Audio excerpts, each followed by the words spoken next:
पूरे विश्व को 7 महाद्वीपों में बाँटा गया है और इन 7 महाद्वीपों में जो सबसे बड़ा जो महाद्वीप है वो एशिया महाद्वीप है और एशिया महाद्वीप को 6 भागों में बाँटा है। उसमें से एक भाग दक्षिणी भाग है। इस दक्षिणी भाग में 8 देश आते हैं। कौन-कौन से हैं पहले अपन उनको देखते हैं और उसी के संबंध में आज की जो वीडियो है।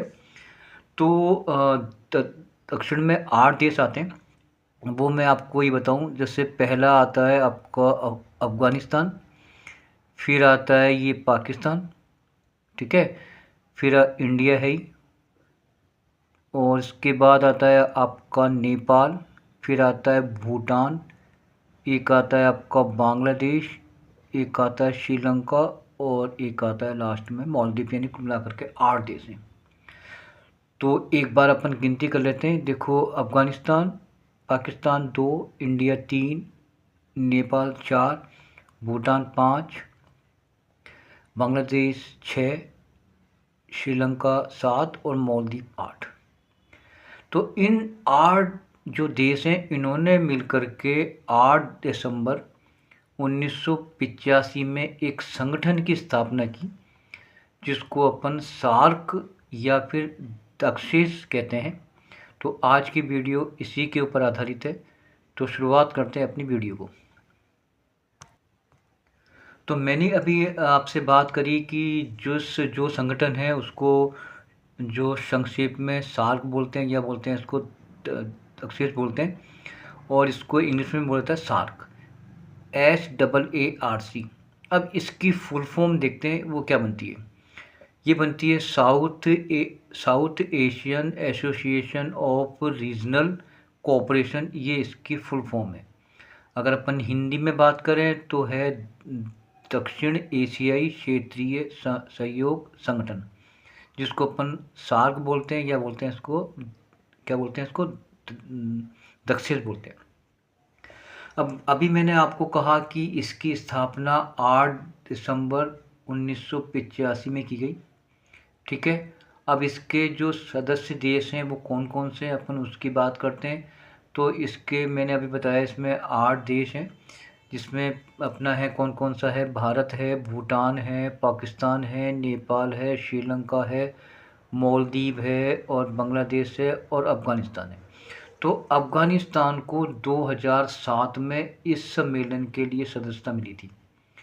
वैसे पहले 7 थे और 2007 में अफ़गानिस्तान को इस सम्मेलन की सदस्यता मिली थी, राइट।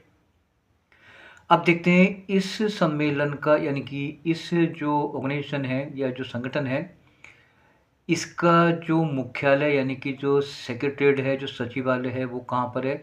इसका जो सचिवालय है वो काठमांडू में है और जो काठमांडू है वो नेपाल की राजधानी है। यहाँ तक तो आपको क्लियर हो चुका होगा।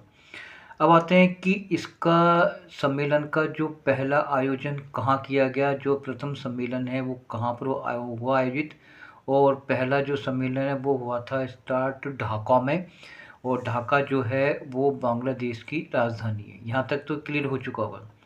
अब इस सम्मेलन का उपदेश क्या था। वैसे मोस्टली इसका उपदेश था जो 8 कंट्री ने मिलकर के सहयोग करें, सामाजिक, आर्थिक और इसके बाद है वैज्ञानिक, यानी इन मुद्दों को लेकर के ये सम्मेलन का आयोजन किया जाता है। और हर 6 महीने में इस प्रकार का सम्मेलन हर कंट्री में होता है, लेकिन इसकी अध्यक्षता वही करता है जो देश इस सम्मेलन को आयोजित करेगा। अगला कोई कंट्री अगर इसको आयोजित करेगा तो फिर उसकी अध्यक्षता वही देश करेगा जहाँ पर ये सम्मेलन आयोजित हो रहा है। तो इसके मुख्य उपदेश कौन कौन से थे। पहला जो उपदेश था वो था कि जनता के कल्याण एवं उनके जीवन स्तर को सुधारना। सारी कंट्रीज मिलकर के इस प्रकार का उन्होंने एक उपदेश बनाया। सेकंड है आपका सामूहिक आत्मनिर्भरता में वृद्धि। इस प्रकार के कुछ उपदेश थे। इसके बाद थर्ड था तकनीकी और वैज्ञानिक क्षेत्र में सहयोग प्रदान करना, यानी इस प्रकार के उनके कुछ उपदेश थे।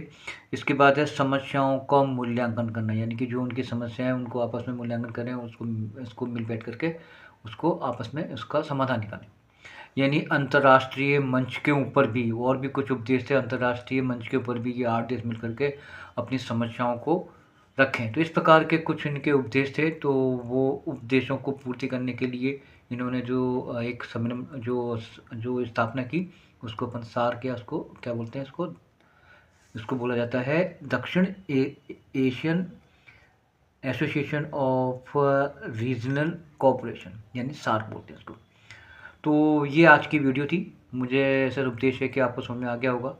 धन्यवाद।